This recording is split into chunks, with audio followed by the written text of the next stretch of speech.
신체적인 통증이 있을 때 우리의 영혼은 육체라는 유한한 집을 빌려 이 세상을 여행합니다. 육체는 정교하고 아름다운 도구이지만 동시에 노쇠하고 병들며 통증을 느끼는 감각의 덩어리이기도 합니다. 살아가며 단 한 번도 통증을 겪지 않는 사람은 없습니다. 그것은 가벼운 두통일 수도 있고 고질적인 요통일 수도 있으며 때로는 삶의 근간을 흔드는 중병의 신호일 수도 있습니다. 통증이 찾아올 때 우리는 흔히 몸이 아픈 것과 마음이 괴로운 것을 하나의 덩어리로 묶어 처리하곤 합니다. 하지만 지혜로운 수행자들은 말합니다. 육체의 고통은 피할 수 없으나 그로 인한 심리적 괴로움은 선택의 영역이라고 말입니다. 마음의 본래의 자리를 확인하지 못한 이에게 신체적 통증은 적대적인 침입자이자 공포의 대상입니다. 몸의 어느 한 부위에서 찌르는 듯한 통증이나 묵직한 압박감이 느껴지는 순간 그의 마음은 즉각적으로 거부의 몸짓을 보냅니다. 왜 나에게 이런 일이 생겼을까 하는 억울함부터 이 통증이 영영 사라지지 않으면 어쩌나 하는 미래에 대한 공포까지 통증이라는 불길 위에 심리적 저항이라는 기름을 붓습니다. 이때 그가 겪는 실질적인 괴로움의 파랄은 통증이라는 감각 그 자체가 아니라 그 감각을 밀어내려 애쓰는 마음의 전쟁에서 비롯됩니다. 그는 통증과 자신을 동일시합니다.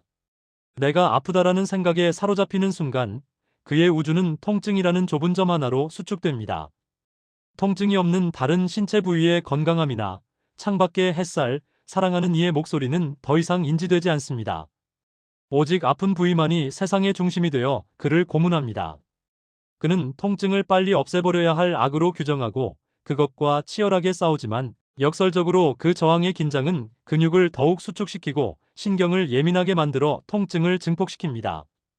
그는 통증이라는 첫 번째 화살을 맞은 뒤 왜 나만 맞아야 하느냐는 두 번째 화살을 스스로의 가슴에 꽂으며 고통을 괴로움으로 숙성시킵니다. 또한 그는 통증에 수많은 부정적인 서사를 덧붙입니다. 작은 통증 하나에도 인생이 망가질 것 같은 파멸적인 상상을 더하고 과거의 잘못된 생활 습관을 자책하며 자신을 몰아세웁니다. 몸의 신호인 통증을 대화의 시작으로 삼는 대신 단죄와 처벌의 결과로 받아들입니다. 이런 심리적 태도는 면역력을 떨어뜨리고 치유의 에너지를 차단합니다. 그는 침대에 누워 있으면서도 마음은 지옥을 헤매며 통증이 사라진 미래의 어느 지점에만 행복을 유예합니다. 그에게 현재는 오직 지워버려야 할 끔찍한 시간의 잔해일 뿐입니다. 반면 마음의 본래 자리를 확인한 이의 풍경은 맑고 정직한 거울과 같습니다. 통증이 찾아올 때 그는 그것을 자신을 공격하는 적군이 아니라 몸이 보내는 정직한 전원으로 수용합니다. 그는 아프다라는 감정적 선언 대신 통증이 있다라는 객관적 관찰을 선택합니다. 그는 통증이 일어나는 지점을 조용히 응시합니다. 찌르는 듯한 느낌인가, 타는 듯한 느낌인가, 아니면 욱신거리는 파동인가. 그는 통증을 하나의 거대한 덩어리로 보지 않고 시시각각 변하는 감각의 흐름으로 쪼개어 바라봅니다. 감각을 세밀하게 관찰할 때 공포라는 이름의 안개는 걷히고 오직 생생한 생리적 현상만이 남습니다. 그는 고통과 괴로움을 엄격히 분리합니다. 신경계를 타고 전달되는 전기 신호로서의 고통은 있는 그대로 수용하되 그 위에 더 씌워지는 저항과 비탄이라는 괴로움의 옷은 입지 않습니다. 그는 통증이 있는 부위에 따뜻한 자비의 숨결을 불어넣습니다. 통증을 밀어내려 애쓰는 대신 마치 아픈 아이를 달래는 어머니의 마음으로 그 통증을 부드럽게 감싸 안습니다. 긴장을 풀고 통증의 공간을 허용할 때 역설적으로 통증의 날카로운 모서리는 무뎌지고 흐름은 유연해집니다. 그는 통증 속에서도 숨을 쉬고 있는 자신, 통증을 바라보고 있는 평온한 의식을 발견합니다. 그는 통증을 통해 삶의 유한함과 겸손을 배웁니다. 완벽하게 건강할 때는 잊고 지냈던 몸의 소중함을 깨닫고 자신의 의지대로 되지 않는 생명의 신비 앞에 고개를 숙입니다.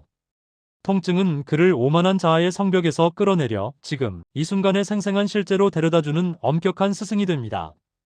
그는 통증이 없는 찰나의 순간마다 깊은 감사를 느끼며 비록 몸은 불편할지라도 마음은 얼마든지 광활한 평화를 누릴 수 있음을 증명합니다.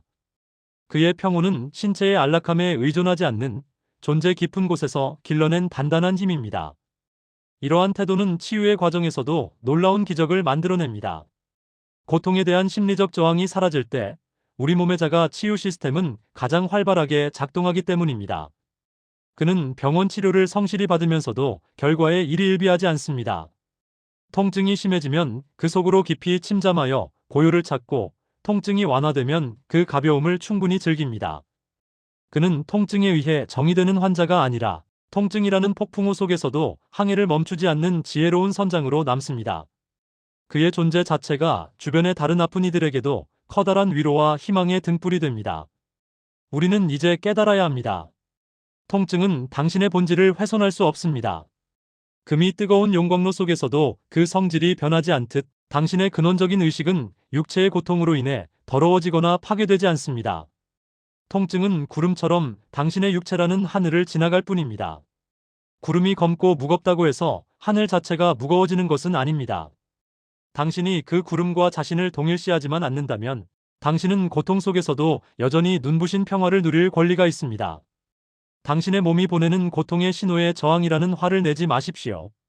대신 그 통증을 향해 부드럽게 미소 지어 주십시오. 많이 힘들었구나, 고생이 많구나 하고 말을 건네며 당신의 의식이라는 넓은 바닷속에 그 작은 통증의 조각을 띄워 보내십시오. 고통을 거부하지 않고 온전히 허용할 때 괴로움의 창살은 녹아내리고 당신은 육체의 한계를 넘어서는 진정한 자유를 얻게 될 것입니다. 당신의 평온은 몸의 상태에 따라 좌우되는 나약한 것이 아니라 모든 감각을 포용하고도 남음이 있는 영원한 현재의 선물입니다.